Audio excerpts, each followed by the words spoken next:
Porque na prática, as poucas sanções que a gente observa, elas são, na sua grande maioria, aplicadas de uma forma irregular. A boa administração não é aquela que pune. A boa administração é aquela que persegue o interesse público. O interesse público não é punir.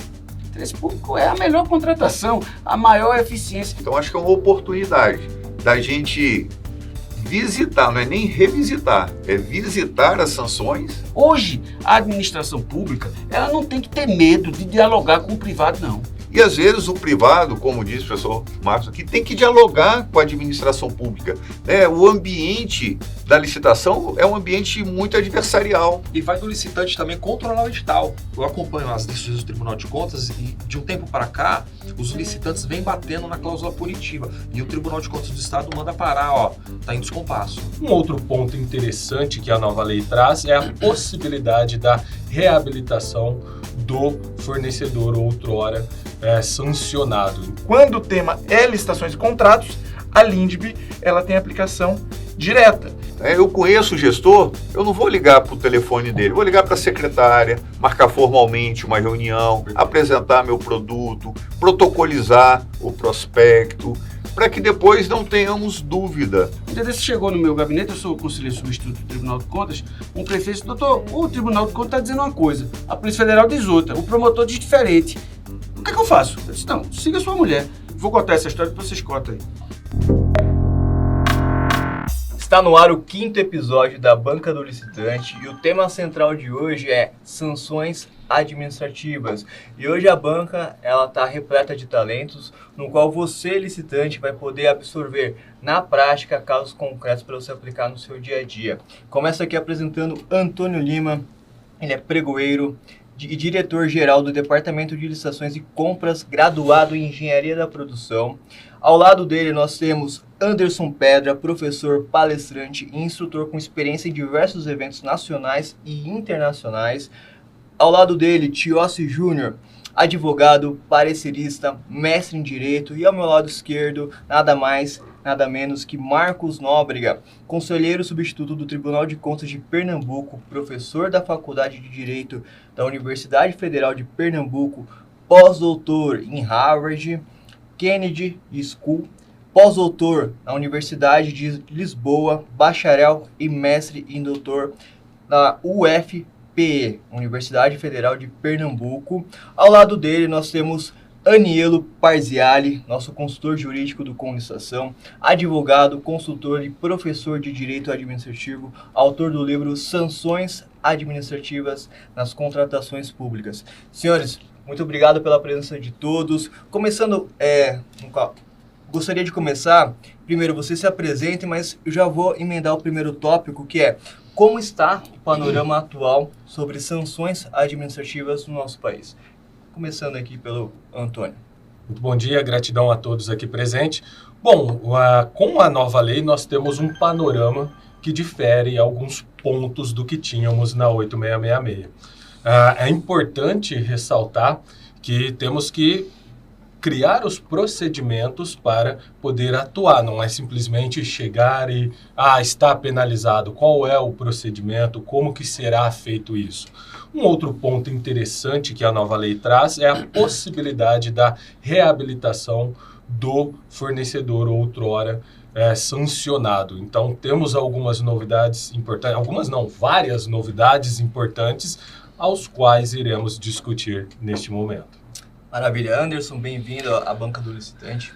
Obrigado, um prazer enorme estar aqui com os amigos e os colegas, conversando um pouco sobre esse tema tão importante que é as sanções.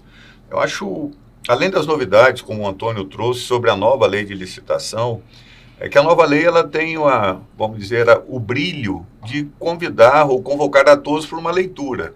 A Lei 8666, como brinca o professor Marcos, alguém pergunta, quem já leu a Lei 14.133? O pessoal não tinha nem lido, às vezes, a Lei 8666, e agora todo mundo, lendo a nova lei, tem também um bom capítulo, um capítulo mais encorpado sobre sanções. Agora eu gostaria de dar um passo ao lado, um passo para trás, para destacar que sanção é um tema pouco visitado. Até mesmo em termos de obra, a gente encontra poucas obras, excelente obra do professor Anielo, Mas fora isso, o contrato administrativo é um segmento estudado há pouco tempo. De 8, 9 anos para cá, 10 anos, no nome da União, surge os personagens, fiscal de contrato, gestor de contrato. Antes nós não tínhamos esses personagens no ciclo da contratação, e aí quando a gente começa a ter uma fiscalização de contrato, começa a descobrir as irregularidades, elas começam a ser documentadas, aí surge a necessidade do processo sancionador.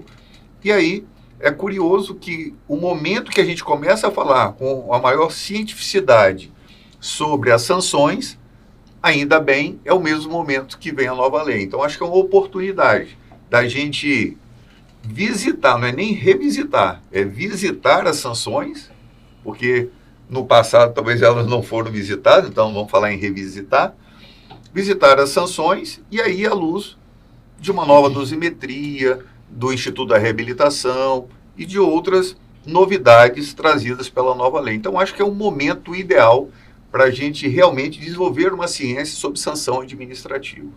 Muito bem. Tiossi, nós tivemos o episódio sobre pagamentos, puxamos algumas coisas sobre sanções. Então, como que você enxerga esse tema atualmente? Primeiro, uma alegria participar dessa banca ao lado de grandes amigos. E esse tema relacionado às sanções administrativas, eu concordo com o professor Anderson, que é um tema que estava adormecido no âmbito da 8666. A nova lei de licitações, ela traz a oportunidade para nós nos debruçarmos, refletirmos sobre essas possibilidades, porque na prática o que a gente tem observado é que a licitação ela se tornou um fim em si mesmo. É um foco muito grande na escolha do licitante vencedor. Existe, obviamente, uma intensidade na etapa preparatória também, com termo de referência, pesquisa de preços, mas a impressão que eu tenho é que no momento em que uma empresa é declarada vencedora, parece que o contrato ele teria uma vida própria. Fica todo mundo ali comemorando que agora tem de fato um contratado, vamos nos organizar para a próxima licitação e esquece efetivamente da fiscalização, da gestão dos contratos. Quando a gente fala em preposto da empresa, o pessoal arregala os olhos e fala, mas o que é o tal do preposto? Eu nunca ouvi esse termo. E está lá no artigo 68 da 8666, no 118 da nova lei de licitações, e daí isso faz com que nós tenhamos uma necessidade de um aprofundamento em relação às sanções administrativas. Porque na prática, as poucas sanções que a gente observa, elas são, na sua grande maioria, aplicadas de uma forma irregular, principalmente no tocante à dosimetria da pena. Então é um momento realmente para nós trazermos esse tema à tona, para nós nos debruçarmos, porque sem sombra de dúvidas, a partir do momento em que a administração pública tiver uma percepção adequada sobre a importância de uma aplicação de sanção, obviamente com um caráter mais pedagógico do que efetivamente sancionador, porque a partir do momento que ela aplica uma sanção, isso daí repercute, demonstra uma seriedade no controle, na fiscalização dos recursos públicos, vai fazer com que nós tenhamos um ambiente mais íntegro, um ambiente mais propício para contratações vantajosas. Muito bem. Professor Marcos Nóbrega, diretamente de Recife, é uma honra tê-lo aqui. Eu que agradeço. Muito obrigado. Quero agradecer a Bruno, saudar todos os colegas aqui, dizer meu cordial bom dia, boa tarde, boa noite. Que fica gravado, a pessoa pode assistir a hora que bem entender. Olha, eu tenho uma visão muito específica sobre a questão sancionatória. Eu acho que está uma grande confusão, sabe? Eu acho que o sistema está disfuncional. Por várias razões. Primeiro que eu acho que agora você tem várias esferas punitivas. Você tem Ministério Público, Tribunal de Contas, Polícia Civil, Polícia Federal. Então, muitas vezes o gestor ele fica perdido, porque são decisões que são tomadas pelos órgãos contraditórias. Um dia desse chegou no meu gabinete, eu sou conselheiro substituto do Tribunal de Contas, um prefeito disse, doutor, o Tribunal de Contas está dizendo uma coisa, a Polícia Federal diz outra, o promotor diz diferente. O que é que eu faço? Eu disse, não, siga sua mulher. O que é que ela está dizendo? Que é a última instância punitiva, né? Mas o que eu quero dizer é que, primeiro, o sistema é disfuncional. Então, a gente precisa dar um freio de arrumação no sistema sancionatório brasileiro.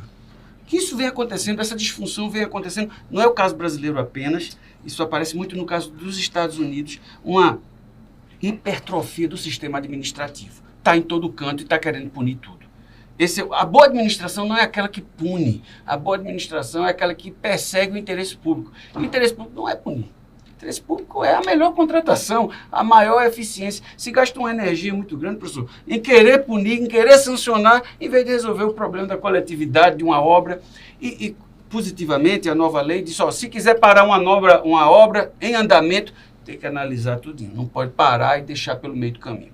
Esse é um primeiro ponto, que a gente vai discutir mais à frente. E o segundo ponto é que o que aconteceu nos últimos anos foi uma autonomia muito importante do direito administrativo sancionatório, que é uma coisa que ninguém, como muito bem falou o professor Pedro, ninguém falava, né? Ninguém estava ligando a língua para esse tipo.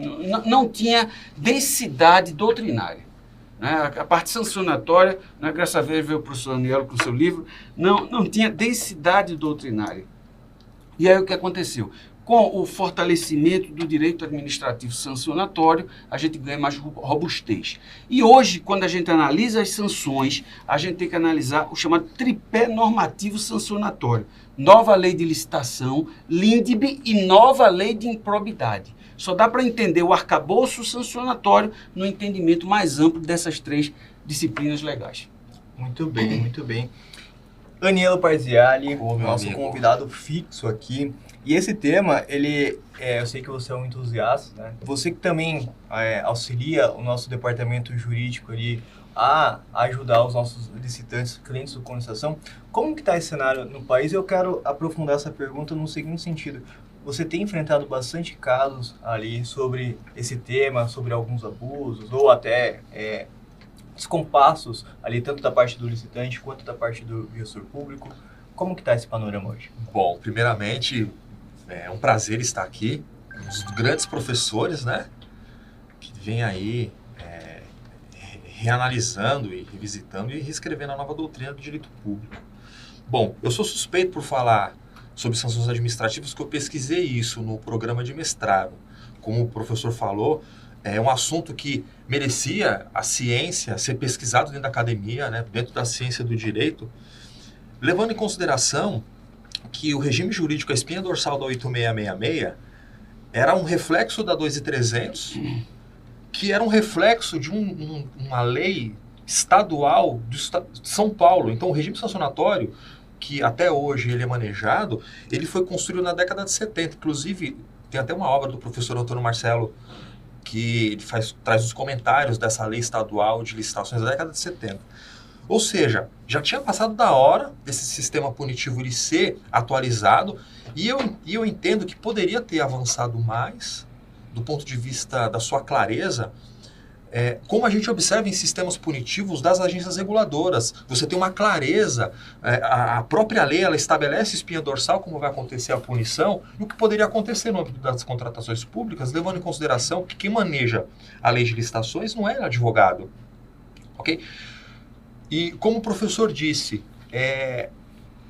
professor Anderson Preda, a gente teve um avanço, mas ele foi tímido, ele poderia ser mais positivado. Tudo bem, o artigo 5º ele diz que no âmbito da nova lei de licitações vai ser observado a LINDB, mas eu entendo que a gente poderia ter positivado mais, né? A LINDB, o professor vai discorrer um pouco mais à frente, a gente tem ali 10 artigos que muda totalmente a forma de se aplicar o direito administrativo no Brasil. Isso poderia ter ficado mais claro na nova lei de licitações. E por conta dessa ausência de normatividade, não se consegue oferecer a segurança jurídica para o licitante, né? A pessoa que vai participar da licitação ele tem que ter a previsibilidade de como a administração pública vai atuar.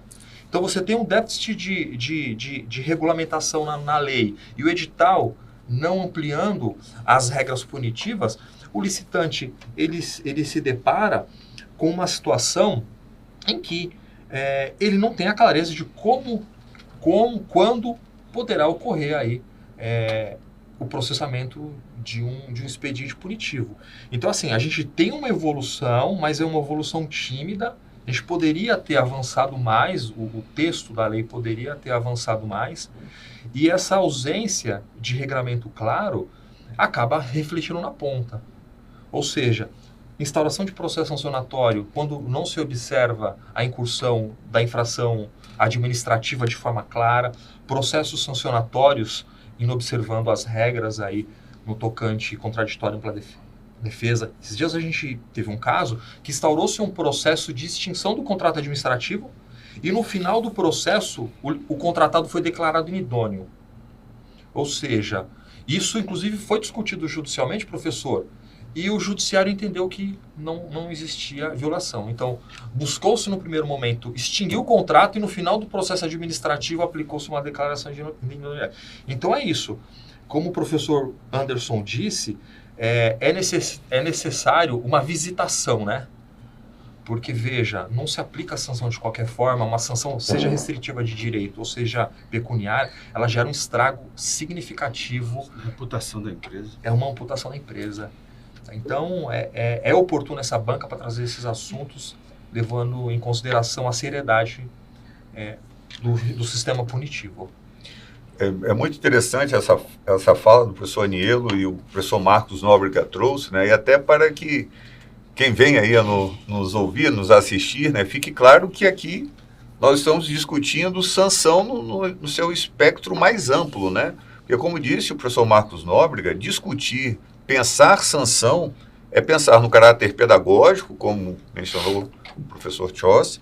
Agora, não podemos ter uma disfuncionalidade, como bem disse o professor Marcos Nóbrega. E a gente vem verificando isso. Então, estudar sanção é estudar estímulos, né, professor?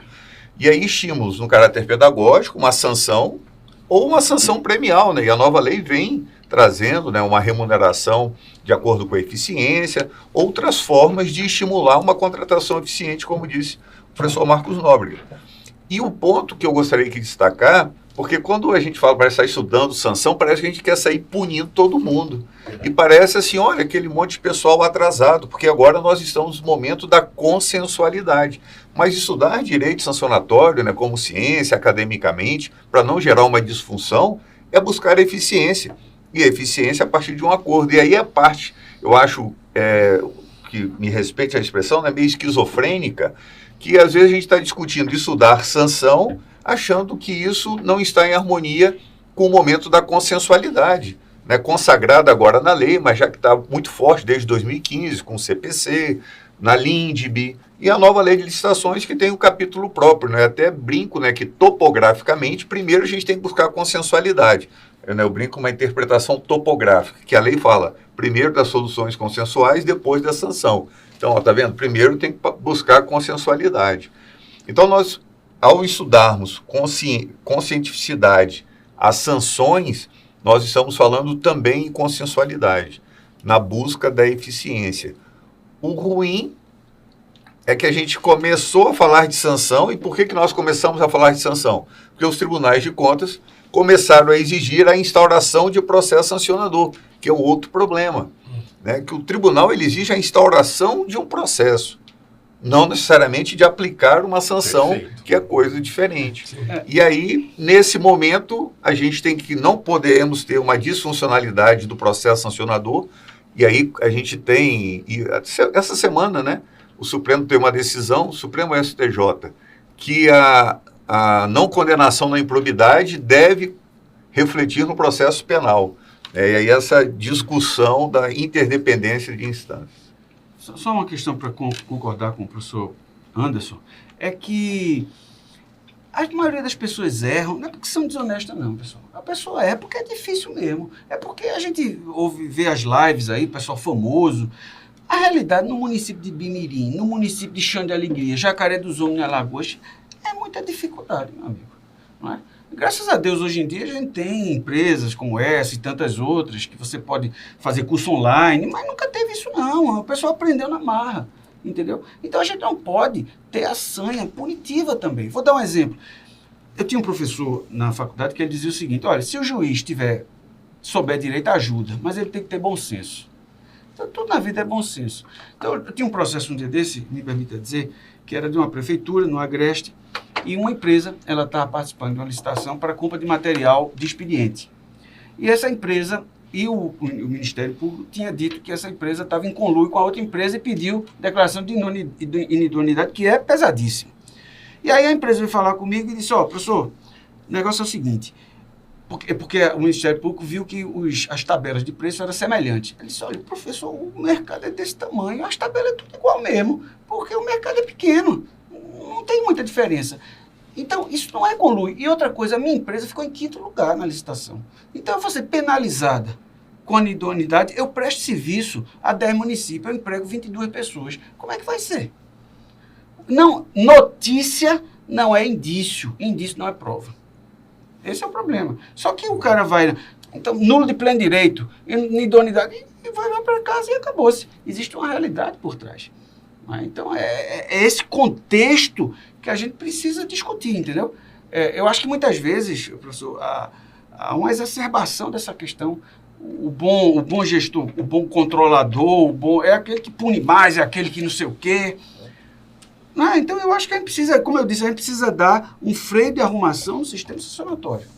Né? Um freio de arrumação do sistema sancionatório. Porque o que acontece, e a gente conhece muito o livro, né, do nosso querido Valgas, né? O direito administrativo do medo, meu amigo. Só vai ser ordenador de despesa 2 tipos de gente. Quem é um abestalhado, que não leso, ou então quem é um cara que tem medo de nada. Pronto. Então você gera um problema de seleção adversa. Você não atrai o bom servidor, porque o cara não vou nada. Estou ganhando uma gratificação de R$1.000 para estar devendo 2 milhões no TCE. Vou nada. A pessoa não vai. Então, em vez de você escolher o melhor, você escolhe o pior. Porque ninguém quer ir. O interessante, professor, quando vocês dizem isso, então, a gente, para estudar direito sancionador, a gente tem que partir da LINDB hoje, Sim, né? sim. Porque a gente não observa de forma expressa esses mecanismos. Então, por exemplo, o professor Anderson Pedra colocou muito bem.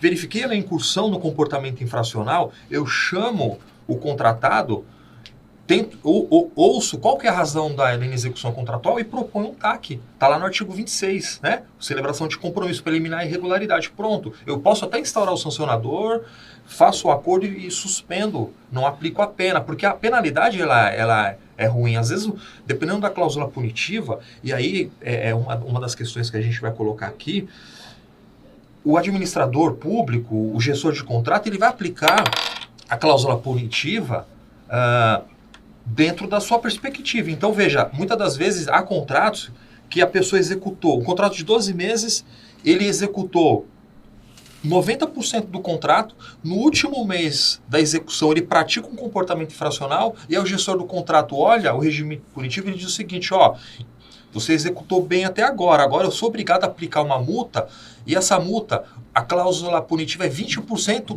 do valor total do contrato, ou seja, esse mês você não vai receber. Acontece demais. Demais. Daí a gente já vê algumas situações isoladas, algumas decisões que diz o seguinte, a base de cálculo é o valor do contrato que não foi executado. Que é o bom senso. Né? Que é o bom senso, que está lá, o artigo 23 lá da LINDB, que traz a questão da dosimetria e o princípio da proporcionalidade. Perfeito.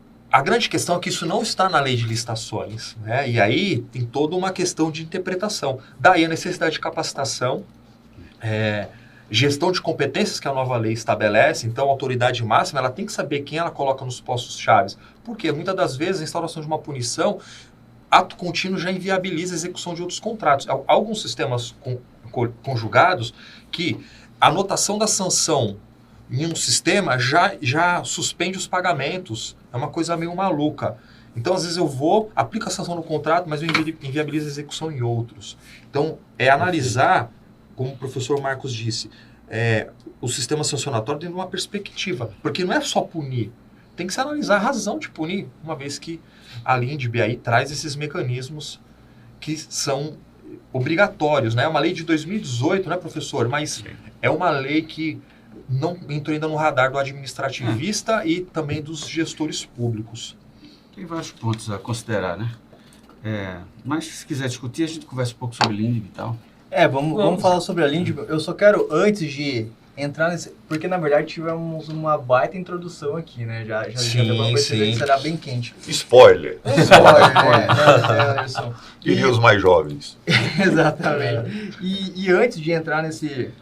Vou considerar o segundo tópico, né? Eu quero só, para quem está nos acompanhando e precisa se capacitar sobre a nova lei de licitações, na prática, nós temos o Conlicitantes. Boa.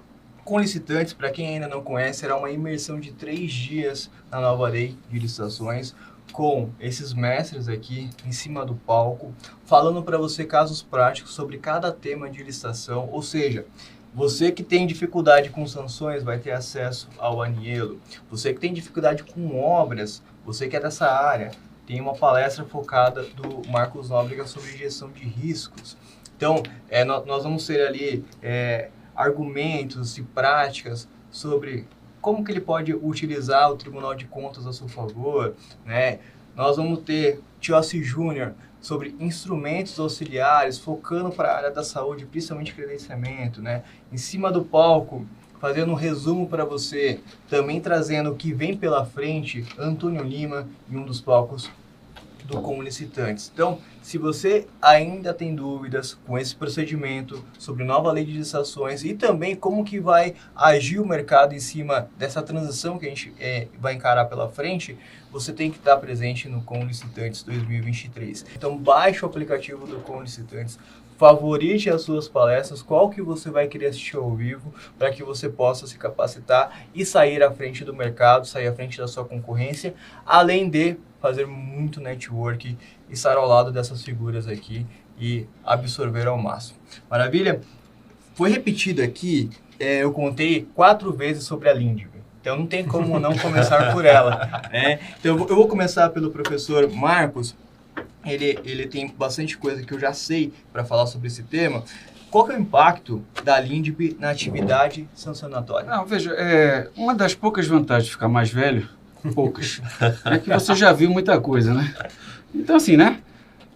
E a Lindb é uma novidade parcial, né? Porque, na verdade, é a lei de introdução, no tempo da gente, era a lei de introdução ao Código Civil. O Código Civil, ele é de 1916, então, em 1942, né, 41 entrou em vigor em 43, 42 foi criado a lei de introdução ao Código Civil, que basicamente, o direito nos anos 40 era basicamente um direito privado. Era propriedade, era casamento, era relações comerciais, então o direito público não existia. Quer dizer, a gente está falando de direito público, o direito público tem 200 anos e no Brasil tem 50 anos. Então é uma coisa muito nova.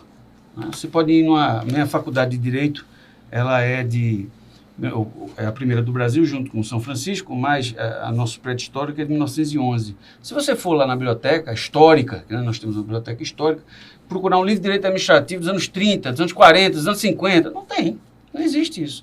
Cara, você tem os pioneiros, e tivemos até um pioneiro no Império, lá na faculdade. Então, a partir disso aí, essa lei de introdução era uma lei civil. Só que o que aconteceu de 50 anos para cá? O Estado se agigantou, né? O Estado está cuidando de tudo, está na vida de todos nós. O Estado é o grande comprador.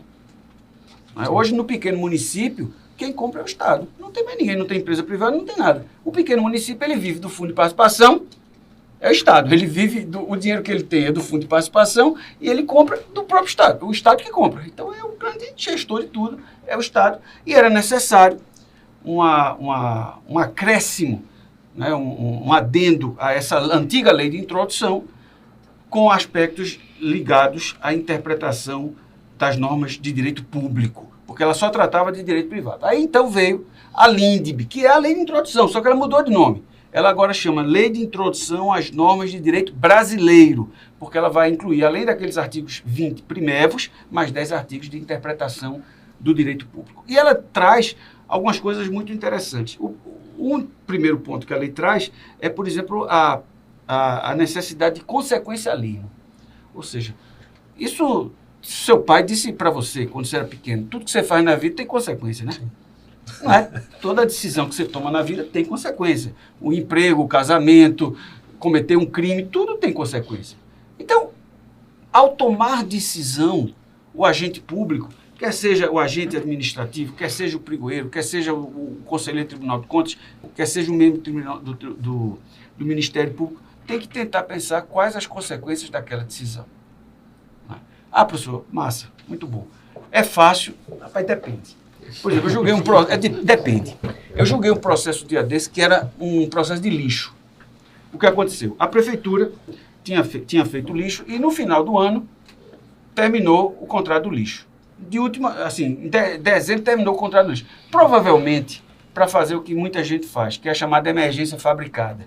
Ou seja, inventa que não deu tempo, faz uma dispensa por emergência, porque senão a população não pode ficar sem lixo, né?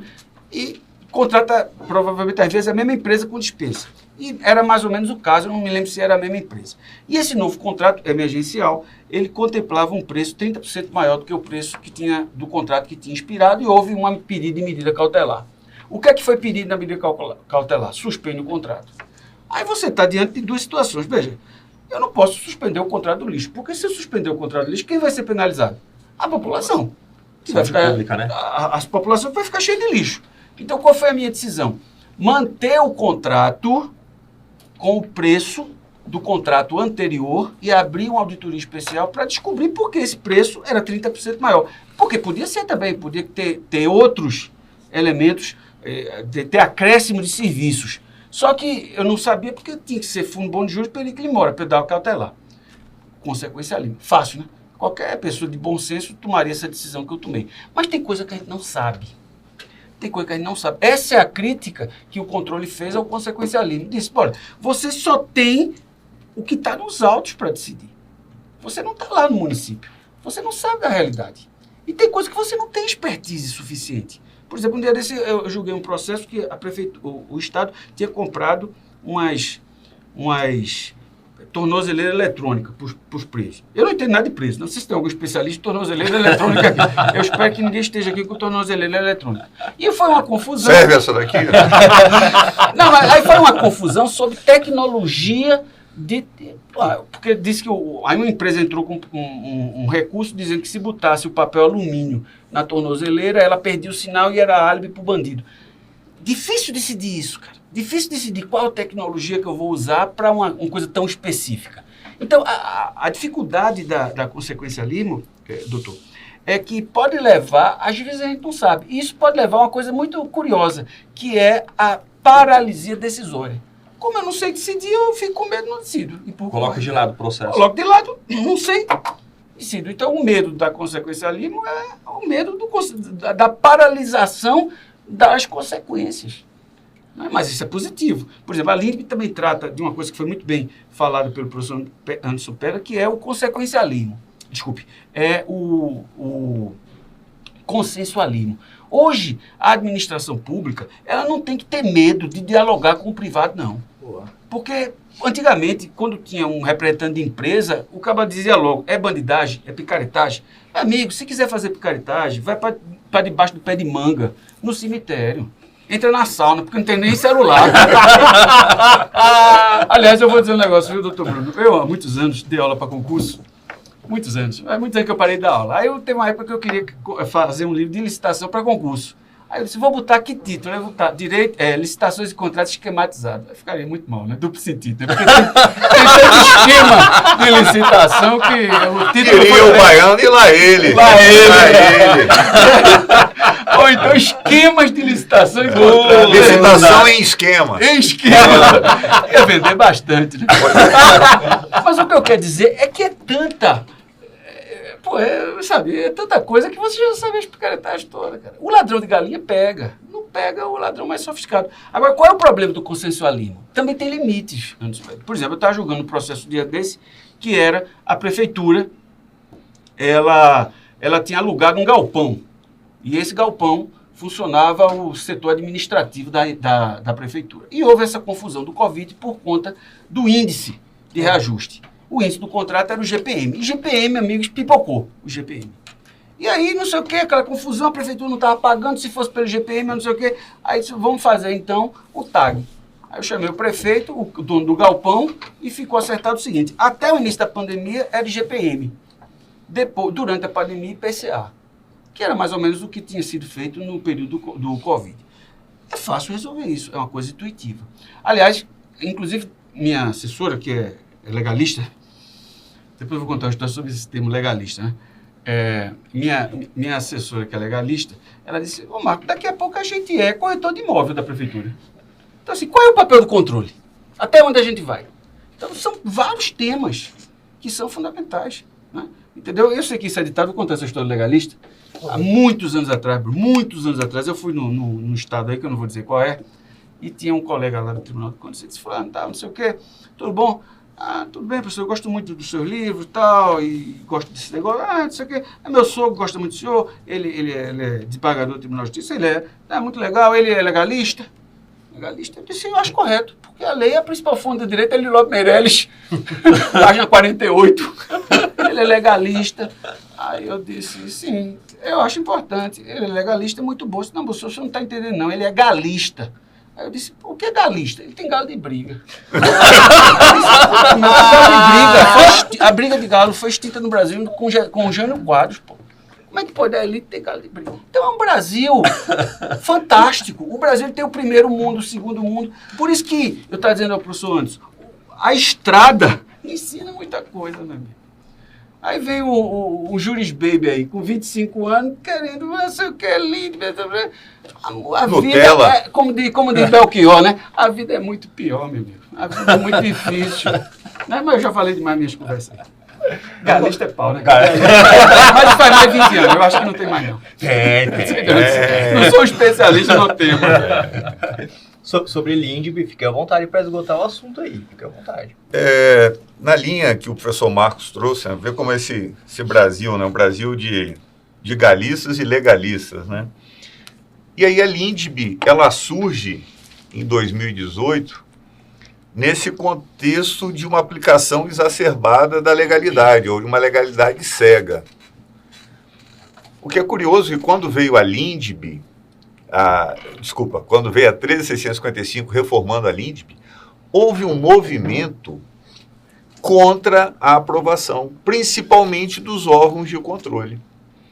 Porque a Lindbe, ela veio no contexto que estava gerando uma paralisia, porque a falta do pensar sobre o consequencialismo decisório era principalmente dos órgãos de controle. É porque os órgãos de controle, com o devido respeito, os atores dos órgãos de controle, muitos atores, obviamente que não a totalidade, às vezes não têm uma percepção da realidade, né, dessa realidade da estrada, como disse o professor Marcos Nóbrega. E aí era muito comum você ter um juiz decidindo, paralisando uma obra, o Tribunal de Contas paralisando uma obra, sem pensar nas consequências dessa decisão.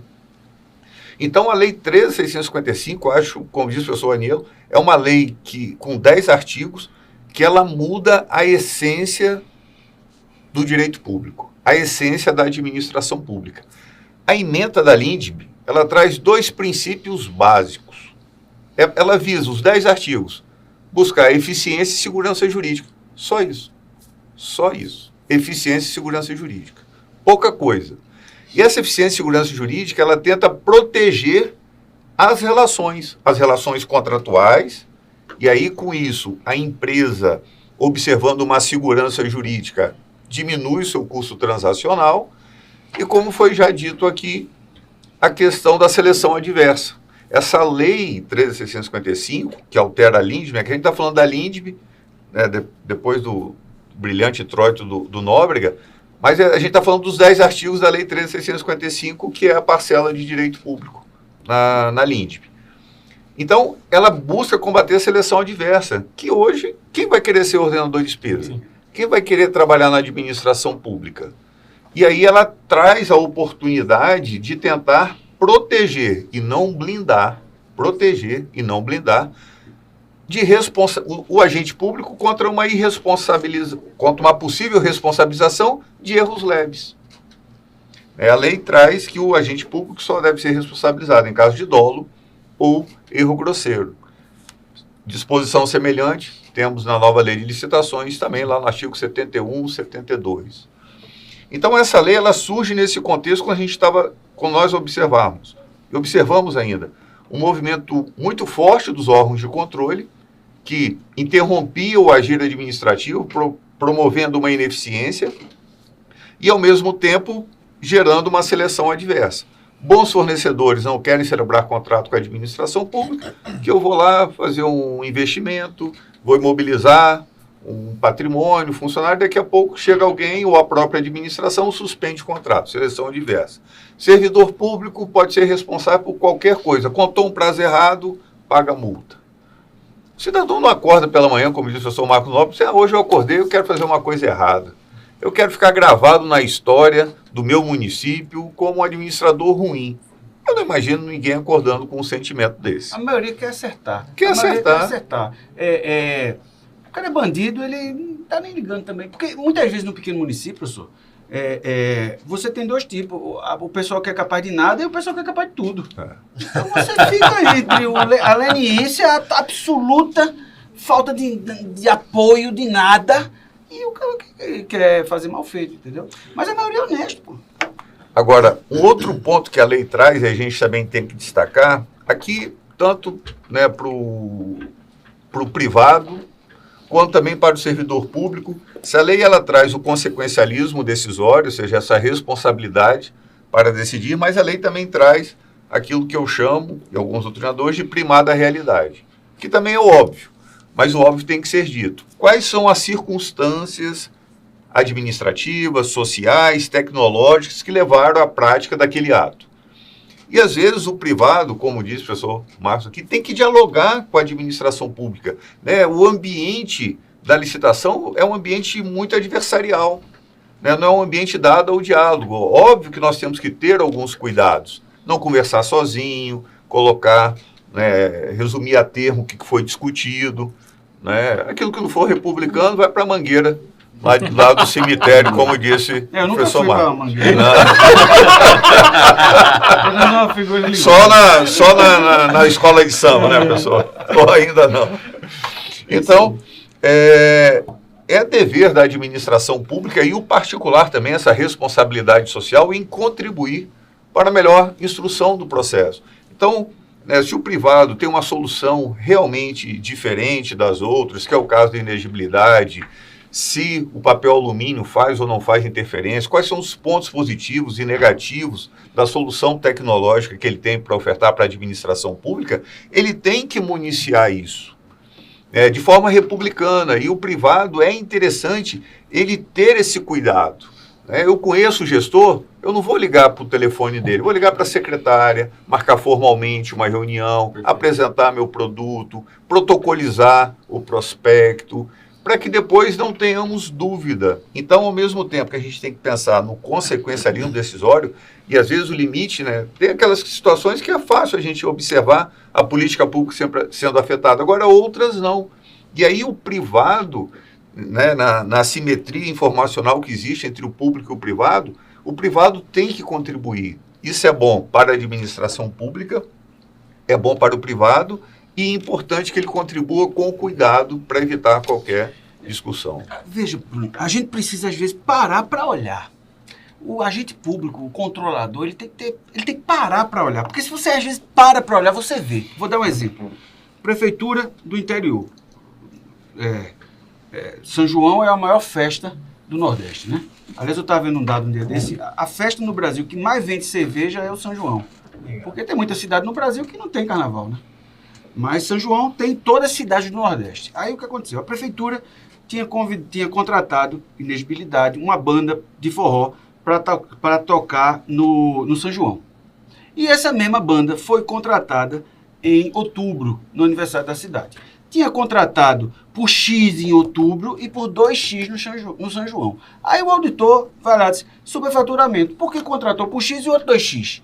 Aí vai andando, o processo vai andando, o processo ele é vivo. Ele vai andando, passa pelo chefe do caba, depois passa não sei o quê, chega para o julgador, 200 mil processos que eu tenho para fazer. Hoje é superfaturamento.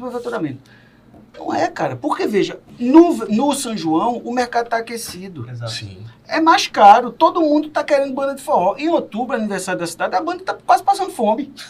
Então ela vai por qualquer preço. Então, tem que parar para olhar. Assim como as passagens também estão Exatamente. Oferta e procura, né? Professor Marcos, e a gente conversava aqui em off com o professor Tchossi, né, que é conhecedor do forró, ele dizendo, porque tem o hit do momento. Tem o hit do momento. A gente estava até aqui conversando com o pessoal, né, que um tempo atrás tem cabaré essa noite, e agora é o Pega o Guanabara e Vem. Então é a música Pega o Guanabara e Vem. Não vou interpretar aqui, mas é a questão do hit do momento. Às vezes o cantor, né, uma música que tá no hit, o preço é aquele. Daqui a pouco veio outro, o preço despenca, né? Porque veja bem, quando a música entrava na novela, aí arrebentava. Porque veja bem, pessoal, licitação, qual é a função da licitação? É emular o mercado, é tentar descobrir como o mercado funciona. Mas em alguns momentos o mercado não funciona porque é a vida. Exemplo, inegibilidade para artista. Aí o que é que você vai fazer? Você tem que arranjar, cercar para ver se você descobre o preço. Aí você compara ele com um parecido, você compara depois ele com ele mesmo em circunstâncias semelhantes, para tentar descobrir. A licitação ela tem pontos cegos. por conta dessa dificuldade do mercado. É aí onde a bandidagem se instala. É máfia do lixo, é máfia Da merenda. da merenda, Asfalto. é máfia do Nossa. asfalto, é máfia artística, porque o mercado não funciona. Sabe qual é o grande problema? O grande problema é contrato. Pelo problema que a gente chama risco moral, moral hazard. Porque às vezes está tudo certinho na licitação, mas Sim. em alguns tipos de contrato, a empresa vai tentar roubar no contrato. Por exemplo, botando água no leite. Em vez de entregar 50 palmas de banana, entrega 49. Meu amigo, como é que fiscaliza isso, meu amigo? Papel higiênico. Como fiscaliza papel higiênico da rede pública Como de é que educação? fiscaliza? Veja, fiscalizar isso é caríssimo. Não o ideal seria botar um fiscal em cada escola. Isso é caríssimo. Então, Vai na amostragem, né, amostragem. professor? a amostragem. Então Amostragem. você tem que criar mecanismos, temos que. Aí entra a governança, Sim. entra a gestão de riscos, que não é tabela bonitinha, não. Chega os caras bonitinhos, botam umas tabelas aí, verde, amarelo, azul, não sei o quê, e dá uns pinote. Aí o gestor fica logo doido, enfeitiçado. E tem que parar e olhar, meu amigo. Eu sou muito cético. Tem 3 coisas que eu acho que a gente precisa estudar mais. Que é governança, que eu acho que tem muita conversa mole. Governança, compliance, que também é outra conversa mole. Integridade e risco. Matriz. Tem que ver com cada um. Não existe um modelo que sirva para todo canto. E professor? Vitória do Espírito Santo é diferente, São Paulo isso é um mundo. Sim. Né? E umbu não, como é? Embu. Umbu é uma fruta que tem no Nordeste. Embu é diferente, é bem juntinho, mas é diferente. Cada um tem suas vicissitudes. E mais, é porque eu vou poder dar um curso de licitações e contratos esquematizados, né? A picaretagem, ela anda, bicho. Uma hora é merenda, depois a turma inventa obra. Não tem mais obra, porque no Nordeste não tem obra porque ficou pobre. Não tem mais obra, vai para outro canto. Aí eles vão testando. Um dia desse eu joguei um processo, Bruno, que era o seguinte, detetização de escola. Tinha um município, que alguém na região inventou que o esquema bom era detetizar a escola pública. Só que os caras botaram o seguinte, quando foram ver, na conta, eram 4 detetizadores por metro quadrado. Eu disse, meu amigo, vai morrer. Se botar 4 cabas para detetizar no metro quadrado, morre tudinho. Ou seja, é picaretagem. Não precisa entrar. Então, assim, é difícil, cara. Não é fácil. Porque chegar e ler a lei, tudo bonitinho. O cara está em Brasília, é muito fácil. Aquelas tabelas, aqueles sistemas todos. E outra coisa, o sistema não é um fim em si mesmo, não. A gente vê muita gente preocupada com o tal do sistema. Que tipo, aperta o pitoco aqui, aperta o pitoco ali. Isso é meio, cara. A realidade é muito diferente, meu. E, professor, pegando esse gancho da realidade, a LIDB, lá no artigo 23, diz que os órgãos, os julgadores, eles têm que levar em consideração a dificuldade real do gestor, né? Sim. Porque são vários Brasis dentro do Brasil. E eu acho que esses dias eu estava pensando, será que essa questão da dificuldade real... Então, assim, a lei fala, ó, o julgador, controlador, você tem que olhar a dificuldade real do gestor. Só que, no âmbito da sanção administrativa, eu tenho o gestor na figura de controlador. Será que ele não deveria também levar em consideração as dificuldades reais do contratado? Porque muitas das vezes acontece isso. Pô, por que você atrasou o cronograma da obra? Pô, tá chovendo. Né? Principalmente, vamos supor, você está com um cronograma de execução de obra agora em fevereiro de 2023. Ninguém conseguiu executar a obra. Executou, a chuva vem e leva tudo embora. Então, essa que é a grande questão. O gestor se colocar na pessoa do contratado, que lá na obra dos professores que tratam da LINDB, lá na RDAE, na revista da GV, o título do artigo 23 é o dever de empatia do administrador, do controlador. Que tá na LIDB, né? Que tá na Agora, não se iluda, viu? Porque eu tô no tribunal há 30 e tantos anos. Nunca chegou no meu gabinete alguém dizendo que era culpado, né? Também tem essa, Também tem né? essa, né? Porque tem várias coisas que acontecem. Acontece também o seguinte, você sabe que é bandidagem, mas você não consegue provar. Também tem isso, né? E você não pode... O julgador... Tem 2 coisas que o julgador tem que fazer. Ele só pode falar nos autos, nada de ir para televisão, o processo não foi julgado, e só fale com base em evidências. Não pode ser no achismo, eu acho que o cara... Não pode. Tem que ter evidência, meu amigo. Porque senão cai no judiciário, você fica desmoralizado. E o dano que causou a empresa? Tem 2 coisas adicionais também. Primeiro, a LIDB fala, não pode decidir com base em conceito jurídico indeterminado. Por exemplo, interesse público. Está na lei. Tá na lei. Lá em algum momento de rescisão, não sei o que, interesse público. O que é interesse público? Qualquer coisa é interesse público, cara. Qualquer coisa é interesse público. Não é? E tem outro problema, não é problema, outra particularidade. O direito administrativo sancionatório é discricionário. Então, é um conceito de tipicidade aberta. O que é grave dano ao erário? O que é grave dano ao erário? Por exemplo, o cara deu um problema aqui, deu um dano de 30 mil reais num contrato em São Paulo. Em São Paulo é nada. Agora, 30 mil reais num contrato de merenda escolar na prefeitura de Bimirim é muito. Outra coisa, erro grosseiro. Ninguém sabe o que é erro grosseiro. O TCU tem várias decisões pontuando algumas hipóteses de erro grosseiro. Erro grosseiro é subjetivo também, meu amigo. Entendeu? O que é erro grosseiro em Vitória não é erro grosseiro no pequenino município do Maranhão. Então, tudo isso tem que ser ponderado. Então, há uma pressão, eu vou falar do meu lado agora, há uma pressão muito grande do controle também, pô. Não é fácil, não. Não é fácil, não. É parar para olhar. Professor, outra questão interessante que a LINDB traz são os precedentes, né? Então, vamos supor, participa de um pregão 10 empresas, chama o primeiro colocado, o colocado não apresenta o documento, ele é alijado do certame, chama o segundo colocado, também não apresenta um documento. Ou seja, dentro do certame eu tenho 5 empresas que foram excluídas do certame, e aí vem a necessidade de instauração do processo sancionatório. Como eu estou no mesmo certame e ao mesmo fato, eu não posso ter sanções diferentes. Se eu apliquei a suspensão do direito de licitar para o primeiro licitante do primeiro classificado de 1 ano, todos os outros têm que receber a mesma carga punitiva. Se 5 não querem, alguma coisa está errada. Também tem essa, né? Alguma coisa está errada nesse pregão. O preço de referência está muito baixo. Já começa daí. Então, antes de aplicar, eu até fazia uma revisão desse pregão, mas porque tem alguma coisa errada, pô. Se ninguém quer. E tem outro problema também, que está no âmbito administrativo, que é o somatório de sanções. Pô. Às vezes a empresa sofre sanção cumulativa. Aí é muito pesado também, né? A própria LINDB, né? Ela disse que a segunda sanção tem que levar em consideração a primeira, né? O problema que tem, Anelo, é as diversas esferas punitivas. Ou seja, o cara não comunica. Eu nunca conversei com um promotor de justiça. Um procurador, nunca fui lá no Ministério Público, não sei o que eles estão fazendo lá. E tem até uma coisa pior. Como o Tribunal de Contas é um órgão especializado, é o que a gente faz a licitação, né? A gente é especializado em licitação, o Ministério Público não é diferente, é outra coisa. Tá entendendo? Aí sabe o que acontece? Uma coisa que aconteceu lá no município. Vou contar essa história, depois vocês contam aí. No município. Diz que eu tinha um cara que criava... Eu contei essa história, né? O cara criava porcos. Não. O cara criava porcos, aí chegou o fiscal, né? Aí disse, o senhor faz o quê? Não, eu crio porcos. E o senhor dá o quê para comer os seus porcos? Não, eu dou o resto de comida, coisa que a gente sempre fez.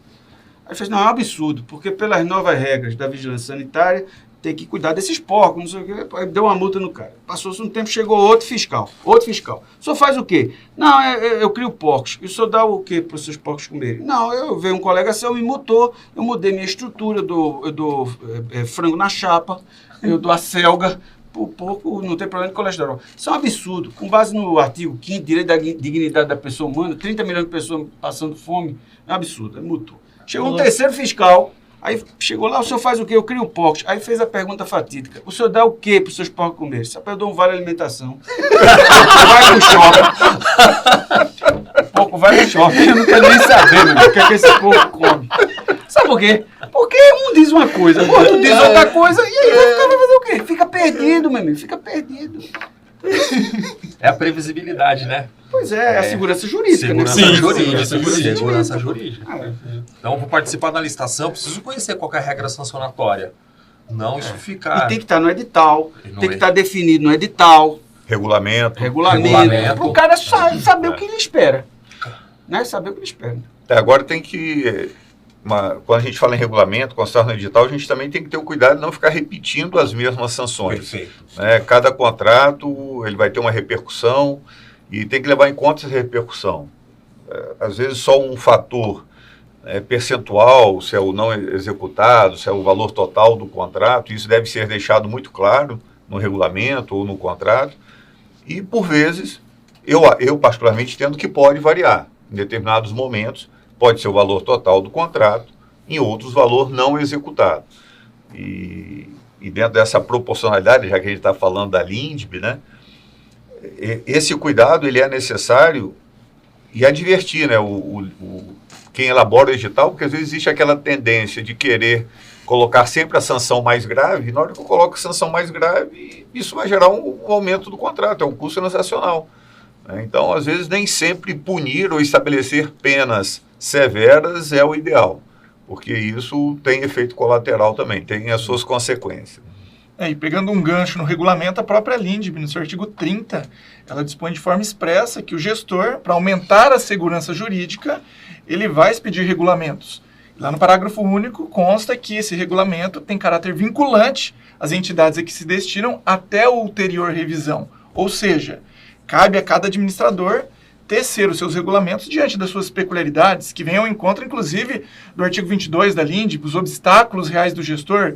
Obstáculo de Serra da Saudade, menor município do Brasil, em Minas Gerais, não é o mesmo do município de São Paulo. Questão das punições ou qualquer questão para a instrução de um processo licitatório. Então, essa motivação, esses obstáculos, tudo isso vem ao encontro do interesse público. Eu vejo que a nova lei de licitações, o pessoal está muito preocupado aí com modos de disputa, diálogo competitivo, com tantas especificidades ali, mas dentre os 194 artigos, sem sombra de dúvidas, o meu preferido é o artigo 5º, que ele traz ali os princípios da segurança jurídica, da probidade administrativas, mas ele dispõe de forma expressa a aplicabilidade da LINDB. Precisava estar expresso? Em tese, não. Desde 2018 tem incidência expressa sobre as normas de gestão pública, inclusive várias decisões do TCU e de tribunais de contas estaduais. Mas eu percebi uma sensibilidade do legislador ao trazer de forma expressa para que o próprio administrador não esqueça, para que o Ministério Público, para que o Tribunal de Contas, para que o Poder Judiciário não esqueça. Quando o tema é licitações e contratos, a LINDB ela tem aplicação direta. E daí vem, pegando um gancho também, na questão da contratação dos artistas. Nós temos o direito administrativo do medo, nós temos a teoria da caneta paralisada, nós temos a teoria do apagão das canetas, dorme tranquilo aquele administrador que não decide. Ele está mais preocupado com o seu CPF do que efetivamente com a política pública que será implementada. Daí, agora, semana passada eu passei por um município e daí o setor de licitação preocupadíssimo porque foi encaminhado o processo para a Procuradoria Jurídica, emissão do parecer, e daí o assessor jurídico responsável, ele avaliou aquela inexigibilidade e tinha ali uma série de notas fiscais demonstrando que o valor praticado era o valor de mercado. Porém, o show estava previsto para acontecer numa quinta-feira.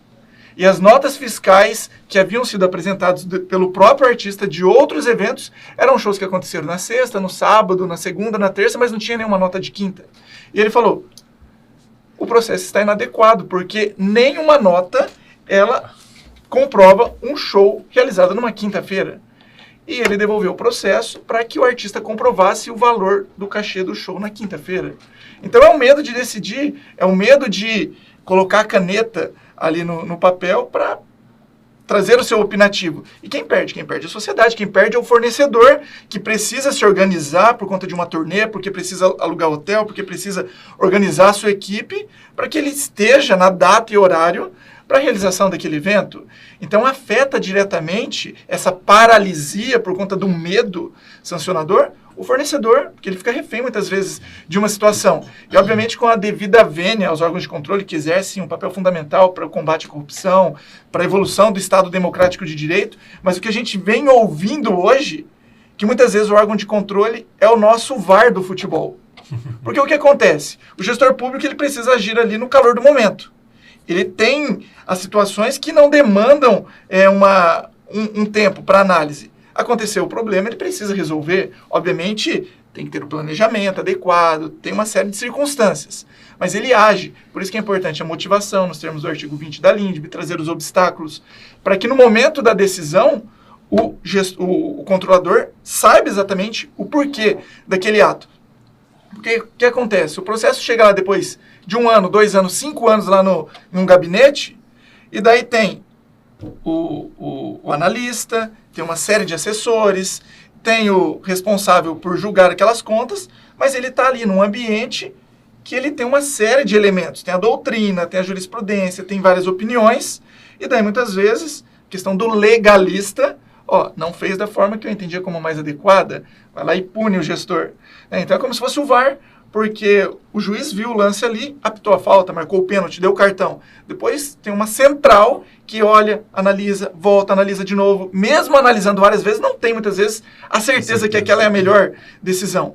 Por isso que a questão do consensualismo, do consequencialismo, desse diálogo, de entender de fato as circunstâncias, faz toda a diferença no momento de penalizar uma empresa, de suspender um processo, de tomar uma decisão, porque no final das contas, talvez o maior prejudicado é a própria sociedade. Sim. Então, eu acredito que nós precisamos avançar o diálogo referente à aplicabilidade da LINDB, porque ela traz um novo panorama sobre essas interpretações e que, sem sombra de dúvidas, vai gerar assim, bons frutos a partir do momento que ela for, de fato, mais estudado, que a ciência se debruçar sobre ela. É difícil, né? Isso tudo é muito difícil, né? Você falou uma coisa muito interessante, que é a questão da regulamentação, né? Eu estou com medo que a gente esteja abrindo a caixa de Pandora da regulamentação, que nem é no direito tributário. O direito tributário é um inferno, né? Milhões de regulamentações. Então, as regulamentações muitas vezes viraram um fim em si mesmo, cara. Eu digo no município, você tem que regulamentar aquilo que vai ser útil para você. Porque, veja, 53 e tantos por cento do que o município compra é contratação direta. 30 e tantos por cento é pregão. Então, o cara vai regulamentar diálogo competitivo? Não vai agora. Pô. Se você regulamentar bem de luxo, precisa. Pô. Então, vamos gastar energia naquilo que é, focar naquilo que vai fazer. Eu me lembro que quando... Porque o professor Nelo é bem mais novo que eu. Nos anos 80, professor, meu pai comprou um videocassete. Né, Sharp. Aí, meu amigo, era caro, né? Então, meu pai comprou na Mesbla, e aí comprou o videocassete, aquela alegria em casa. E o manual do videocassete era isso, manual. Então, passou eu, meu pai, minha família, meu pai, minha mãe e a gente pequeno, para ler o manual. Um domingo de noite, todo mundo já tinha brigado, meu pai já tinha batido na gente, confusão. A gente ligou, conseguiu ligar o videocassete e descobriu que, na realidade, precisava de poucos pitocos para o videocassete funcionar. No futuro, quando você compra um iPhone, hoje é plug and play, ligou, funcionou. Aí tem que entrar no modo plug and play, meu amigo. Não precisa fazer 50 mil negócios, não. Isso não é o manual do videocassete, não. Vamos focar naquilo que a gente precisa. Gestão de competência, definir qual é a atribuição do agente de contratação, que é tudo doido, não é? Segregação de funções. Isso é que é, né? A regra de governança, quem manda e quem põe sanção. É isso que a gente precisa fazer, pô. Então, existem 5 tópicos emergenciais nessa implantação. E não ficar feito um doido querendo regulamentar diálogo competitivo, que coisa que não vai ter no município. Entendeu? O que eu fico um pouco preocupado, professor, é que essa questão do regulamento no âmbito da sanção administrativa, por conta da legalidade, né? Os temas sensíveis, e por isso, novamente, alguns assuntos essenciais dentro da LINDB poderia estar traduzidos a partir do artigo 155. Quando a gente vai lá no 23, lá fala da dosimetria da pena, lá na LINDB. Essa dosimetria ela foi reproduzida um pouco ampliada, se não me engano, no artigo 156. Então, a gente poderia ter carregado para a lei, para o tópico, para o capítulo próprio, uma melhor concretização da LINDB no tocante à contratação pública. E levar isso para o regulamento pode ser complicado, porque o regulamento você modifica a toque de caixa. Aí gera insegurança jurídica. Exatamente. Né? Gera insegurança jurídica. Né? Eu acredito que o regulamento ele é fundamental mais no tocante ao procedimento. Esse é o grande receio de eventualmente instaurar um procedimento que vai demandar uma energia, porém, quais são os caminhos adequados para que o contraditório e a ampla defesa seja de fato atendido, porque o que a legislação traz é o quê? São as infrações e as respectivas sanções. Mas na prática, como que eu coloco isso, como que eu formo minha comissão para instaurar esse procedimento? E esse eu acredito que é o grande dificultador no campo prático. Por exemplo, o regulamento ele poderia trazer o que seria inexecução contratual numa obra, o que seria inexecução contratual para serviços, e já deixar ali uma moldura regulamentar e estabelecer que o edital poderá, levando em consideração o regulamento, ampliar aquele comportamento infracional, porque em execução contratual cabe tudo, né? Cabe tudo. Tudo. Impedir, dificultar, né? Dificultar, não sei, o que é dificultar? É indeterminado, né? Indeterminado. Cabe tudo. É conceito jurídico indeterminado. Aliás, saiu um livro excelente, agora eu recomendo a todos, do professor Humberto Ávila, da USP sobre conceito jurídico indeterminado. É um livro fininho, é um livro difícil, porque tenta colocar um freio de arrumação nesse conceito, porque é achismo, né? Que é, eu acho que é, tu acha que é, tu acha que é. Nós somos diferentes. É nosso sentido de justiça, de bom senso, nós somos pessoas diferentes. Né? Então isso é muito difícil, né? E está ficando cada vez mais difícil. Né? Mas, por outro lado, a gente fala, órgão de controle, a gente fala, melhorou, né? Era muito pior, né? Era muito pior, né? 30 anos atrás, 40 anos atrás. E vai do licitante também controlar o edital. Ora, está em descompasso e impugnação. Eu acompanho as decisões do Tribunal de Contas e, de um tempo para cá, os licitantes vêm batendo na cláusula punitiva. E o Tribunal de Contas do Estado manda parar, está em descompasso. Claro, porque tudo isso é custo também, né? Tudo é custo, ele precifica, leva insegurança jurídica e, como disse o professor antes, escolhe o pior em vez de escolher o melhor. A empresa que tem mercado, não vou nada, não vou nisso. Exatamente. Para me estressar, não vou. Aí fica o filtro, né? De maus fornecedores. Filtro reverso, né? O filtro reverso, exatamente. Eu vou fazer uma pergunta para cada um, então, para a gente fechar. Eu vou deixar aqui algumas por duplas, né? Aí vocês escolhem, tá? A primeira que eu tenho aqui é: uma sanção pode ocorrer de forma automática? Quem quer pegar essa? O direito administrativo sancionatório ele é discricionário, né? Cabe à administração estabelecer regras, né? Agora, o automático é sempre parcial, porque sempre tem um contraditório e uma defesa, né? Então, assim... Existe uma discussão, né? Essa discussão ela é antiga, principalmente por conta da advertência, que alguns professores entendem que não é uma sanção propriamente dita, materialmente não seria uma sanção, mas o legislador elencou como sanção. Eu, particularmente, tenho uma visão constitucional do direito sancionador, né? Então, a Constituição Federal assegura ampla defesa contraditória, nenhuma pena pode ser aplicada. E eu costumo dizer, né, às vezes em vão, nem em casa eu gosto de chegar, levar uma bronca da minha esposa sem o direito de ampla defesa contraditória, né? Mas lá em geralmente casa não funciona, né? não funciona. Lá em casa a Constituição ela é aplicada parcialmente. Né? O artigo 5º, né? É uma ditadura Esse boa. homem sofre muito. É entre a ditadura monárquica, né? Então, da rainha, né? Mas então, numa visão constitucional, toda sanção, por mais leve que seja, como advertência, ela deve ser precedida de ampla defesa contraditória. Então, eu particularmente entendo inconstitucional qualquer aplicação, vamos dizer, direta, sem permitir a ampla defesa contraditória. Mesmo sendo uma sanção leve, mas isso é contra eficiência, todo mundo viu que errou, não tem justificativa, sempre deve ser permitida a explicação. Eu acho que ninguém gosta de ser condenado, julgado, sentenciado sem a possibilidade de ampla defesa contraditória. Maravilha. Só fazer um complemento na belíssima fala do professor. Esse tema ele é interessante, por mais que possa parecer assim simples, porque a nova lei de licitações ela não fixou o prazo. Quando estabelece o prazo de 15 dias úteis, não arrola de forma expressa a advertência. Então, só multa. Só a multa. Então, para um intérprete apressado, ele pode entender que eu posso aplicar sanção de advertência sem E como a gente pune mais, hoje em dia, é um grande mercado para advogados. Né? Estudar o direito administrativo sancionatório. Um mercado imenso, né? Para o cara defender a empresa. E dentro dessa linha do professor Aniello destacou, muito obrigado, isso não poderia, mas ainda, que a lei ela é omissa sobre a advertência, o processamento da advertência, e com relação à multa, fala em apresentar a defesa escrita. Se a gente lê com cuidado, né, a apresentação de documentos é só para sanções mais graves de suspensão e declaração de inidoneidade.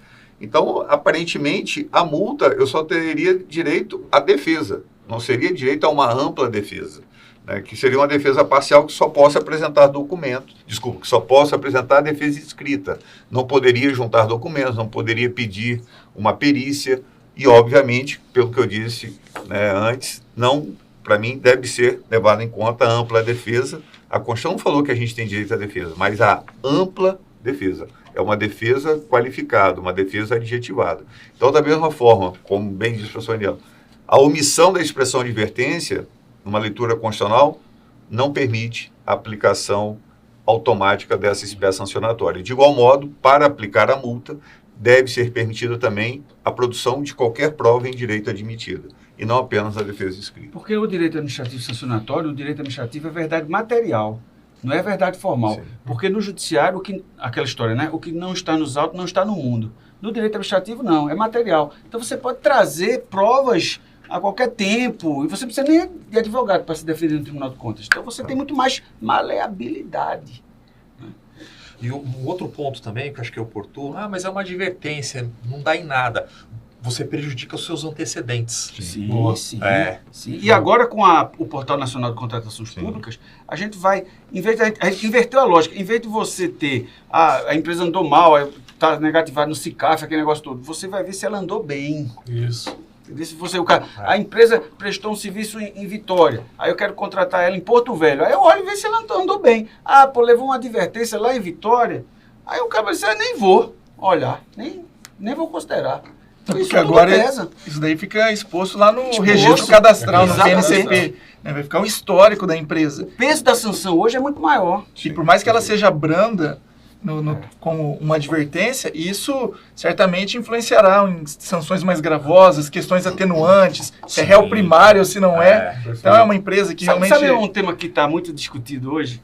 Assim, eu até estava discutindo isso nas minhas aulas. É o direito ao esquecimento sancionatório, que é uma coisa que tem no direito digital, né? Por exemplo, você pegou e cometeu um delito, aí aí saiu na internet. Não sei o que, fulano, não sei o que, né? 10 anos, você foi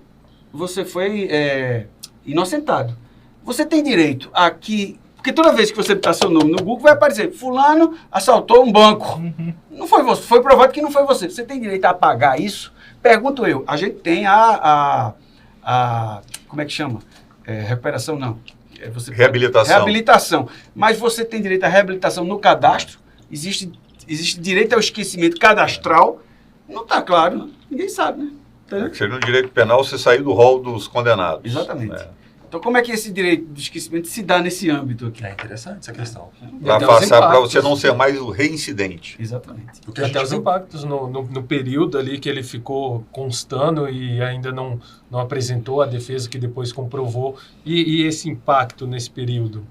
E quando é um artista, né, que tem uma repercussão ainda maior, por exemplo. Pois é. Principalmente as contratações diretas, né? Não só do artista. Vou contratar uma empresa de consultoria por elegibilidade. Aí eu pesquiso, você recebeu uma advertência lá não sei aonde. O seu ônus argumentativo, sua responsabilidade é bem maior. Você está contratando ele por elegibilidade. É a fidúcia, né? A confiança. Se tu levasse uma advertência do seu ônus, fizesse o que é errado. Eu já não confio nesse cara. Exatamente. E aí eu atraio uma responsabilidade enorme. Né? O órgão de controle, como é que você contrata? E se der errado... Tinha tudo para dar errado, né? Você já viu que ele tinha sido punido. Eu entendo que essas informações, elas não sairão do sistema, porque a forma de você verificar no bojo de um processo de desconsideração da personalidade jurídica e também para verificar se quem está participando da licitação, a empresa que está participando da licitação, tem um administrador, um gerente, um diretor que participou de uma outra empresa que já foi punida, né? Lá no âmbito das estatais, isso é claro, né? Não pode participar de empresa, né? Um dirigente que participou de uma outra PJ que foi punida. Então, eu creio que é bem interessante essa ponderação do professor, mas por conta dessas questões de você verificar essas empresas que tentam se esquivar dos efeitos punitivos, eu creio que... Às vezes você não sai do sistema, mas já não atraiu uma responsabilidade para o futuro contratante. Eu não vou ser mais considerado um reincidente, isso não pode afetar mais nada. Né? Então, eu tenho uma advertência, mas não, já passaram 5 anos, então isso eu não vou considerar. Se alguém virar e falar, mas ele fez errado, não, mas já tem muito tempo. Né? Quem nunca? Então, a gente discutiu aqui vários instrumentos que o futuro nos reserva, né? Então a gente não pode olhar a Lei 14.133 com o retrovisor da Lei 8.666, né? Não tem, né? É outra coisa, a gente está construindo aqui coisa nova, pô. Então esse é o grande debate, isso é a grande importância de eventos como esse, vai ter o evento aí, né? Bruno vai falar novamente, esse evento agora de julho, eu acho que é isso, é construir juntos outras coisas. Né? E a importância, né, Marcos, desse evento, parabéns pela realização do evento, porque essa nova lei ela deve ser construída por todos. Que antes a lei de licitação era muito estudada, às vezes, por quem está dentro da administração, só era o pregoeiro, só era o pessoal da CPL. Não, essa lei ela é plural, ela deve ser interpretada pelo fiscal de contrato, pelo pregoeiro, pelo assessor jurídico, pelo controle e também pelo privado, né? Então, parabéns a essa oportunidade, esse diálogo, né? A gente tem que buscar um lugar de fala também dos licitantes para buscar essa melhor aproximação, né? E um evento, esse bate-papo, o evento do mês de julho, vai ser importante, né, para ter esse lugar de fala com uma outra visão, né? E a gente ter essa riqueza de debate. Porque né? uma coisa importante é ouvir o fornecedor. Porque 99% dos eventos que tem é o cara do controle, é o cara do gestor do município. Porque a lei de licitação, é 8% do PIB, só licitação, sem contar as estatais, ela é o maior código do direito administrativo. Porque ela envolve vários atores. Ela envolve o Estado que compra, o Estado que compra, o fornecedor e o controle, as diversas instâncias de controle. Então, todo mundo está interessado em licitação, entendeu? Não existe mercado maior. Então, é preciso ouvir o outro lado, ouvir a dor do fornecedor, o que é que o fornecedor está dizendo, o que é que o fornecedor está sofrendo. Eu acho que isso é muito importante. Até porque não existe licitação sem fornecedor. Sim, Né? É uma via de mão dupla. E muitas vezes a gente precisa fazer com que a administração pública ela desça do salto para que os dois estejam em pé de igualdade, porque é um ganha-ganha. Não é uma queda de braço para a gente ver quem tem razão, quem tem mais poder. Na verdade, se a gente licita, o fornecedor não está ali, de nada valeu a licitação. Então, realmente é fundamental esse diálogo, precisa desse consensualismo, a gente precisa resolver essas diferenças. E voltando na questão da execução contratual, preposto com fiscal, preposto com gestor, reuniões de alinhamento para saber quais são as expectativas para aquela solução. Ganhou uma licitação? Chama o preposto. Meu amigo, eu sou o fiscal, eu sou o gestor, aqui está o nosso secretário. Essa é a nossa expectativa de execução do objeto. Qualquer dúvida, não hesite em conversar conosco. Da mesma forma, nós também entraremos em contato com você. Tem que ter o WhatsApp do preposto, tem que ter o e-mail, tem que ter o telefone, tem que ter o endereço. Porque quando surge um problema, é aquela loucura para tentar identificar algum contato da empresa. Daí eu falo, mas como assim? Vocês têm contrato de 5 milhões, de 10 milhões e não sabem com quem vocês estão contratando? Como que isso é possível?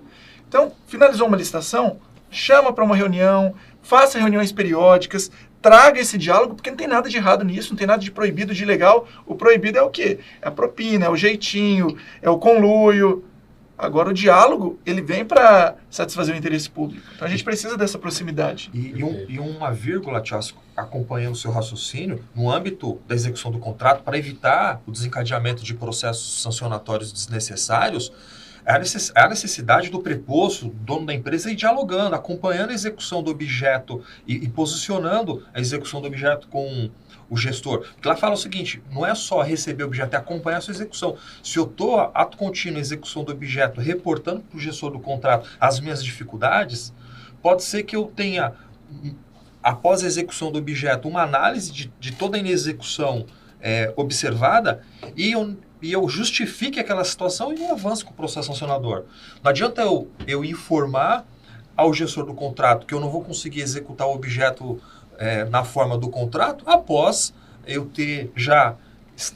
estando já numa situação de inadimplência, de inexecução. Tem que se antecipar também, é o planejamento da empresa, né? Principalmente agora, dentro das licitações eletrônicas, eu consigo participar de licitação do meu escritório, fornecendo para todas as unidades federativas, vai exigir das empresas um planejamento, uma estruturação. Não dá mais para ter em certames empresas que a empresa efetivamente é a mala, né? Porque antigamente, se tinha uma construtora, onde que é a sua sede? Não tem a sede, minha sede é uma mala. Então, ele ia lá no sindicato, tirava papel timbrado, usava uma sala e ele estruturava as suas propostas e organizava os seus documentos dentro de uma sala. Não, ele vai precisar ter uma estrutura efetivamente, porque a responsabilidade vai aumentar. Muito bem, eu quero aproveitar esse gancho, então, até para a gente fechar aqui essa edição. O Conlicitantes, eu tenho que ressaltar, a gente acaba falando sobre os gestores públicos, mas na primeira edição que tivemos, algumas prefeituras, e nessa daqui já tem prefeituras também indo. Por quê? O interesse deles não é se capacitar na nova lei, como a gente já bem mencionou, existem diversos congressos, eventos voltados para o órgão público, mas eles querem justamente fazer isso. conhecer Entender esse o mercado. outro lado da moeda, dialogar com o licitante. Eu acho bem importante ressaltar que já tenho, claro, ainda de forma tímida, sim, mas o pessoal lá focado em, eu quero conhecer esses caras, eu quero saber qual que é a boa prática do licitante, até porque ele leva lá para o município dele, que tem uma carência, né, para ele transmitir, porque geralmente quando você está no interior, a responsabilidade acaba sendo da própria prefeitura em proporcionar a capacitação lá internamente para o microempreendedor, para o empreendedor de menor porte, enfim. Ele consegue também trazer esse conhecimento lá e levar esse conhecimento e também as boas práticas para que ele também eduque o pessoal de lá. Então, sem contar que a interação entre licitante e gestor público também ocorreu. Isso fez muito sentido. A gente teve um caso aqui, o Clederson, que é um licitante que foi e vem aqui de novo em 2023, ele tinha um conceito do produto dele que foi muito mal interpretado. Ele conversou com gestores ali que estavam presentes, pregoeiros, enfim. Ele conseguiu achar um caminho para que ele, nos seus outros contratos, pudesse dialogar de forma, porque ele também conseguiu compreender o outro lado. Por que eles agiram dessa maneira? Então, isso foi muito importante porque ele começou a entender e a dialogar de forma correta ali com o gestor público. Então, foi muito rico, porque não só a gente vai tratar de nova lei, boas práticas e tudo mais, mas também esse diálogo. Porque junto, como bem mencionado o Anderson, a gente vai construir um mercado, que é o nosso desejo, obviamente, a longo prazo, né? Que ele seja mais coeso para ambas as partes, né? Então, O Bruno, isso vem em encontro do artigo 11 da lei. Fala que compete à alta administração tornar um ambiente íntegro e confiável. E para que nós tenhamos uma boa relação contratual, tem que ter confiabilidade mútua. É fundamental que estejam alinhados, que saibam realmente quais são as expectativas. E o evento do ano passado demonstrou já essa percepção por parte de muitos gestores por investirem nos seus servidores para que conheçam o outro lado. Porque automaticamente a administração estará ganhando, sabendo das dificuldades, das estratégias, das boas práticas. E a gente sabe que esse ano será ainda maior essa participação. Fechou. Ó, pra gente fechar, então, eu gostaria agora, saindo de sanções, mas focando mesmo em qualquer tema que vocês considerem interessante, principalmente com essa transição que a gente está enfrentando, para a gente fechar o programa aqui e encerrar a banca do licitante. Eu vou ficar com saudade, confesso, Antônio. Mas eu quero começar aqui pelo professor Marcos. Uma dica prática para o licitante em si, para que ele possa aplicar, ou como que ele deve se atentar a esse momento de transição que a gente vem enfrentando, porque a gente já debateu aqui, vai exigir maior conhecimento e domínio do licitante, né, principalmente. Eu quero primeiro falar aqui para a Câmara, eu quero agradecer o convite mais uma vez e dizer que a palavra-chave é estudar, né? Que é o que a gente faz a vida toda, né? Ninguém nasceu sabendo, né? Não foi no dia 1º de abril que a gente aprendeu a ler. A gente estuda e está aprendendo, eu estou aprendendo há 30 anos. Então, é estudar, é se capacitar, é treinar, fazer um grupo de estudo no seu município, assistir treinamentos online, junta o pessoal aí numa sala na prefeitura e faz um curso online. Eu acho que esse é o grande desafio, né? E acreditar, o mundo também não vai explodir depois de 1º de abril, não. Eu me lembro que quando surgiu a Lei 8666, eu cheguei para trabalhar, aí o chefe disse, parece que tem uma lei nova aí, a Lei 8666. Em 93 não tinha internet, e estou vivo, e sobrevivi, e a administração sobrevive. Hoje a gente tem muita ferramenta. Então vamos acreditar, pé no chão, calma, tranquilidade e estudo. Essa é a minha dica. Bom, Bruno, obrigado mais uma vez pela participação. Uma honra estar com o professor Marcos Nobre, o professor Anderson Pedra, o professor Tiossi, o professor Antônio.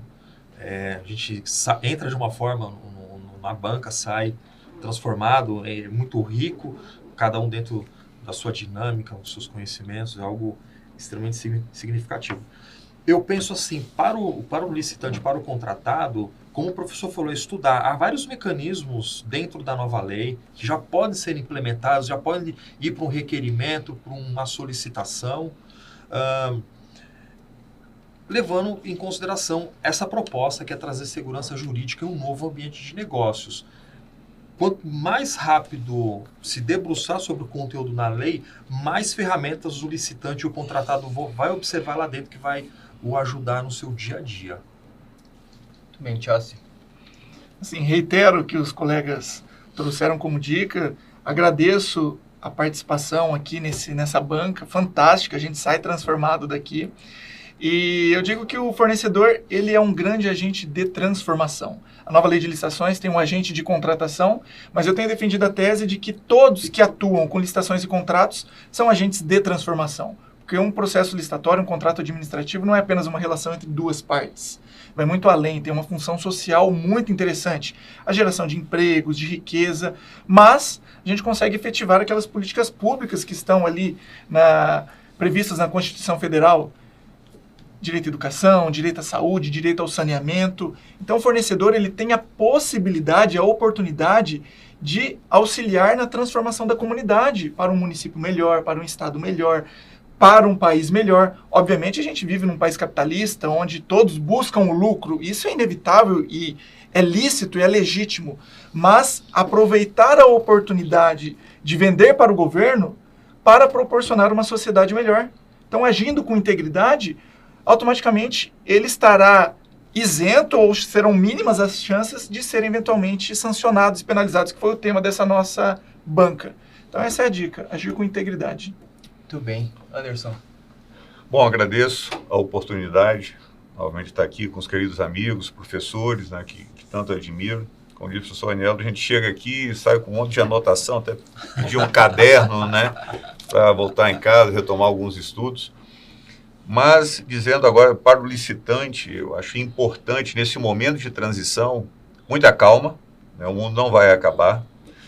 Muito pelo contrário, novas oportunidades, uma janela de oportunidade se abre. E aí, leia o edital. Fique atento se esse edital será regido pela Lei 8666, pela nova Lei de Licitações. Aonde os locais em que você costuma participar de licitação, tente observar desde logo, por conta da nova lei, se eles irão, quem já não aderiu, ao pregão eletrônico. Agora nós não teremos mais apenas o pregão eletrônico. Nós teremos a contratação eletrônica. Então, vai ser a concorrência eletrônica, vai ser dispensa eletrônica. Então, procure saber se o município, se a autarquia, se o Estado, quem você contrata, se já migrou. Tem muita gente não vai conseguir implementar toda a lei, mas muitos já começaram pela dispensa de licitação, inclusive de pequeno valor. Então, procure esse órgão, verifique, faça o cadastro para você continuar celebrando o contrato com essas administrações, agora sob outro formato. Qual portal eles vão utilizar, se é o privado, se é o Compras.gov. E, por fim, dentro do que o professor Tiossi mencionou, contribua. Quem escolhe ser servidor público, ele é aquela pessoa que escolheu servir ao público. Então, quando você resolve participar de uma licitação pública, você desenvolve um importante papel social. E nessa construção da nova lei, alguns mecanismos importantes para a administração, importante para o servidor público e importante também para você, licitante. Para o bom licitante, que é a remuneração variável, a remuneração de acordo com o resultado, o acordo de nível de serviço e também a matriz de alocação de risco, né, professor Marcos? Que eu acho que é uma grande promessa da nova lei, algo que a gente tem que debruçar e a gente precisa, dentro da administração pública, da contribuição de você fornecedor, de você licitante, de você privado, em ajudar na construção dessas novas ferramentas que vai ajudar para trazer segurança jurídica, trazer eficiência, gerar um equilíbrio efetivo, um equilíbrio contratual. E boa sorte nessa nova lei para todos nós. Muito bem. E, Antônio, conforme a gente combinou aqui, eu escrevi aqui para você, estava combinado, eu gostaria que você fizesse um resumo desse episódio com as principais dicas. Claro, é humanamente impossível lembrar de tudo, mas o que ficou marcado para você? Bom, primeiramente quero agradecer a esse projeto, quero agradecer a todos os professores que passaram por esse projeto, agradecimento em especial aos professores que aqui estão, professor Anderson, Tiossi, professor Marcos, professor Anielo, grandes amigos e pessoas que eu admiro muito, e estar junto com eles é algo fantástico. Bom, gostei muito, antes desse resumo, eu gostei muito do que o Tiossi pontuou, de que o fornecedor ele está dentro da política pública, que o fornecedor ele faz parte de toda essa construção. Gostei muito do ponto que o professor Anderson trouxe, que também é algo que eu levanto muito a bandeira, a questão de servir. Quando você é fornecedor, o servidor não é só aquela pessoa que está no órgão público. né? É muito além disso, é servir o próximo, tanto que tem pessoas que estão em órgão público que não são servidores, é um mero empregado ou qualquer outra coisa. Então, servir o próximo, isso vai muito além de ser uma pessoa que está no órgão público. O fornecedor, ele pode ser considerado um servidor do ponto de vista mais amplo, porque ele está servindo o próximo. Nós aqui nesse momento somos servidores, estamos servindo ao próximo. Um resumo, uma posição muito ingrata, tá, Bruno? Estar junto com... que você me colocou, tá? Por estar junto de mestres e sintetizar tudo o que se passou. Mas se eu fosse resumir para os fornecedores, primeiro ponto, tem que conceder a defesa, não é simplesmente chegar e penalizar essas empresas. Não é somente a lei de licitações que ele tem que buscar para entender o universo do procedimento, tá? Então, existem outros elementos que ele tem que considerar também, isso como fornecedor, e talvez para deixá-los até um pouco mais tranquilo, eu diria, primeiro, sempre documente os atos e cobre que o agente público o faça, porque o seu primeiro advogado, a sua primeira defesa é o processo. Então, quando se depara com uma discussão em relação àquele contrato, é o processo que vai ser o primeiro artifício a ser analisado. Então, cobre isso. E instaurar um procedimento administrativo não significa que você será penalizado. Então, haverá uma análise e somente depois que realmente nós vamos ter ali uma possível penalização. E atenção à dosimetria, porque ser penalizado é uma coisa, agora a dosimetria dessa penalização é algo diferente. Então, resumindo, do meu ponto de vista, e caso já deixo aberto aqui para os demais tenha alguma incoerência, gostaria da contribuição de todos. Muito bem. Eu quero encerrar então, porque eu quero deixar esse gostinho a mais ali com licitantes. Em julho, aguardo todos vocês nos dias 19, 20 e 21 de julho. Em São Paulo, também se você não puder vir a São Paulo, tem o formato online para que você também possa assistir. A nova lei na prática aqui, por todos esses mestres, será debatida com muitos casos práticos, também para trazer você, fornecedor, para te dar mais munições, estratégias, técnicas, para que você possa aplicar no seu dia a dia. Agradeço a todos vocês, um forte abraço e até a próxima. Tchau, tchau. Até mais.